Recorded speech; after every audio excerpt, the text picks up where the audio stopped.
আজকে আপনাদের দেখাবো পেঁয়াজ ছাড়া চিকেন বোনা। এই যে মুরগিটা আমি দিয়ে নিলাম, দিয়ে এখানে 2টা শুকনো মরিচ, এলাচি দিয়ে নিই, দারচিনি আর তেজপাতা দিলাম।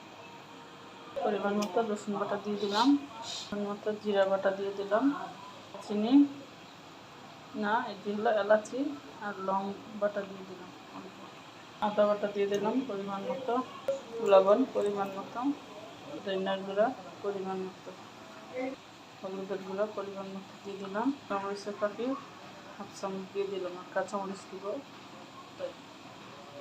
আর এখন আমি তেল দিয়ে দিব পরিমাণ মতো, দিয়ে মুরগিটা আমি ভালো করে মেখে 5 মিনিট রেখে দিব। মুরগিটা আমার সব মশলা দিয়ে মাখা হয়ে গেছে। এখন আমি চিকেনটা এভাবে মেখে বল দিয়ে 5 মিনিট রেখে দেবো। আমি ঢাকনাটা খুলে চিকেনটা বসিয়ে দিব, চুলায় বসিয়ে দিলাম। আর চুলার আঁচটা অবশ্যই মিডিয়াম করে দিতে। ঢাকনা খুলে চিকেনটা নাড়াচাড়া দিয়ে দিব, দিয়ে ঢাকনা দিয়ে দেবো।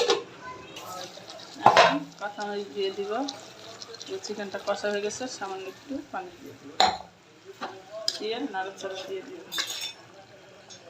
এখন ঢাকনা দিয়ে রেখে দেবো চিকেন। ঢাকনা খুলে চিকেনটা নাড়াচাড়া দিয়ে দিব, দিয়ে জিরা ফাঁকি দিয়ে দিব।